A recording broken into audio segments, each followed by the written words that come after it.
Anak 4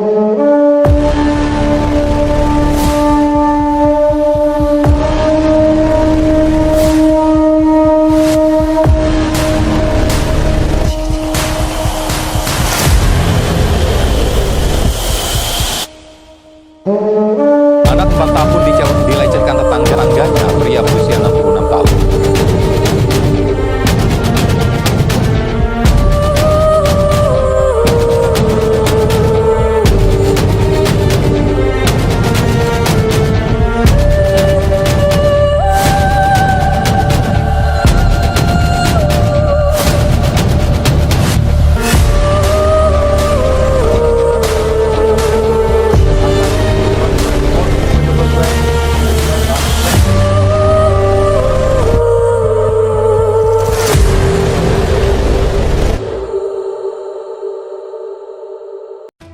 Hey everyone, welcome to our podcast. We are diving into a really important topic, sexual violence.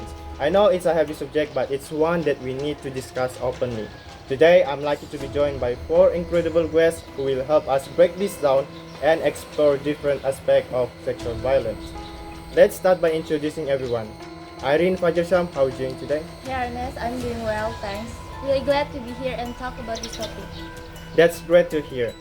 And now, we've got Putri and Rayanti with us. How things going with you? Hi Ernest, I'm good, thanks. Excited to join this conversation. It's so important. Awesome. Then we have Depril. How's it going, Depril? Hi Agnes, I'm good. Thanks for having me. I'm looking forward to sharing some insight today. Glad to have you on board. And the last but not least, Kopifa Duyani is here with us. How are you doing? Hey Ernest, I'm doing well, thanks. Really happy to be part of this discussion. Fantastic. Now we've got everyone introduced. Let's jump right in. So Irene, I'd like for you to kick things off by explaining exactly what sexual violence is. There are a lot of misconceptions out there. Sure thing, Ernest. So to put it simply, sexual violence includes any unwanted act or behavior that can happen without any consent. This is not just limited to physical things like rape or sexual assault, but it also covers verbal and psychological actions. For example, making sexual comments or pressuring someone into sexual activities without their clear consent. When we talking about sexual violence, we are really talking about a serious violation of someone's basic human right because it takes away their control over their own body and choices. That's really puts it into perspective. So it's not just about the physical side of things. I mean, I know there are a lot of myths surround this topic. Can you walk us through some of those myths and what the facts really are? Definitely, there are so a lot of myths out there that can make it harder to understand sexual violence. One common misconception is that if someone's being attacked, they will always fight back. But the reality is, in situations like this, it's normal for people to freeze in fear or be too shocked to react. Another big myth is sexual violence only happen to women. The truth is, it can happen to anyone, men, women, and even kids. Understanding this fact is really key in building a more supportive environment for survivors. And then we have the impact of sexual violence, which can be pretty deep and long-lasting. Right after the incident, victims are often deal with physical pain or injuries, but emotionally, it's actually much more complicated. People can experience things like fear, guilt, or shame, and over time, this feeling can turn into anxiety, depression, and even post-traumatic disorder, or abbreviated as PTSD. All of this shows why it's so important that we keep over support and listen what survivors are going through. There's pretty much what I wanted to share about understanding sexual violence. it's important that we keep having this conversation and learning together. Thanks for listening, and I'll pass it back to our host or the next speaker to continue this discussion. Yeah, the emotional tools can be devastating. Thanks for sharing that, Irene. Now, let's move to you, Putri. So, sexual violence doesn't just happen out of nowhere. So, there are reasons behind it. Can you talk about some of those factors that contribute to sexual violence? Yeah, thank you for the opportunity, Ines. So, sexual violence happens due to a combination of individual, social, and media factors that all connect. Individual factors include personal issues like personality disorders, race trauma, and poor control over impulses. Cultural beliefs also play a part, especially in societies where men often gives more power over women. A lack of good sexual education can add to this, as people may not fully understand what consent and boundaries mean. Next, sexual factors. Sexual factors helps to create a supportive environment for sexual violence. Gender inequality often gives men more power, while women are expected to take a passive role. Violence is also normalized, meaning physical or verbal abuse is sometimes treated like a joke or seen as normal. Additionally, a forgiving attitude toward offender, especially those with power, makes things worse, as victims are often blamed and offender may face no little to no consequences. And last, media and pop culture. Media and pop culture also play a role by reinforcing harmful stereotypes. Media often shows women as sexual objects and men as dominant, which can create unhealthy ideas about relationship and power.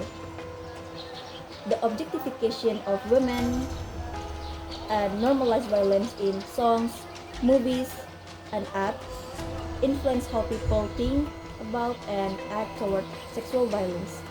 In short, sexual violence comes from a combination of personal, social, and media factors. Stopping it requires a better approach, such as better sexual education, social change, and legal action to hold offenders accountable and prevent normalizing such violence in societies. That's a lot to think about. It really shows how deep these issues run in our society. Now, let's talk about prevention.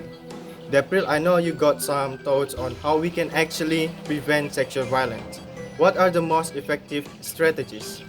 Yeah, prevention is so important on us. So, sexual violence prevention can be achieved through various means, include sex education, the crucial role of family and community, and the significance of educational institutions. The first comprehensive sex education from an early age is the cornerstone of preventing sexual violence by providing accurate and age-appropriate information. Children and adolescents can develop a sound understanding of their bodies, personal boundaries, and the distinction between safe and unsafe touch. Sex education also equips them with effective communication skills, empowering them to confidently assert no when they feel uncomfortable. The second, family and community. Parents serve as role models and trustworthy source of information of their children. They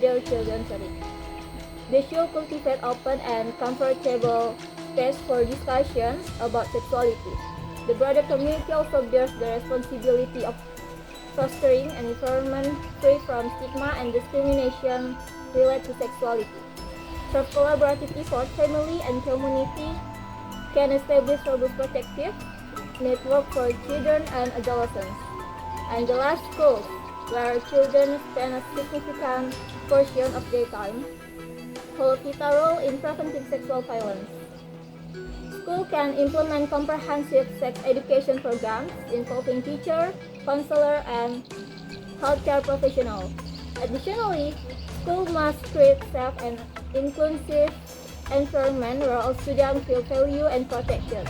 Concrete steps that school can take include have clear policies of sexual violence, provide safe reporting channels, and teach life skills like decision making and assertiveness. That's really encouraging to hear. Education and community support seems like powerful tools. Now, Dwi, I want to turn to you. Let's say someone experienced sexual violence. What does the recovery process look like for them? Okay, recovery is different for everyone, Ernest, but there are some common stages. Right after the incident, victims often go through what we call the crisis stage, where they feel shocked, confused, or fearful. Then they might enter the denial stage, where they try to ignore what happened because they feel ashamed or afraid. As they begin to heal, they enter the recovery stage. This is when they start to accept what happened and begin the healing process, often with the help of a therapist or support from family and friends. But it's not easy. Many suffer for deal with long-term trauma, anxiety, depression, or PTSD. The stigma surrounding sexual violence and can make things even harder, which is why social support is so crucial. It sounds like support from loved one can really make a difference. Putri, can you tell us more about kind of support that are available for survivors? Sure. There are different kinds of support that help victims of sexual violence heal. First thing is family. Supportive families offer a safe space to talk and heal. Second is friends. Friends provide a non-judgmental place to share and feel normal again. There are also support services available, such as counseling. Therapy helps victims manage emotions and understand their feelings. And then legal support. Legal aid helps victims know their rights and support them in court if needed. And last, medical care. Medical services address health needs like checkups and injury cares. Thank you so much, Putri, and a big thanks to all our speakers, Dapril, Irene, Putri, and Dwi for sharing their insights today.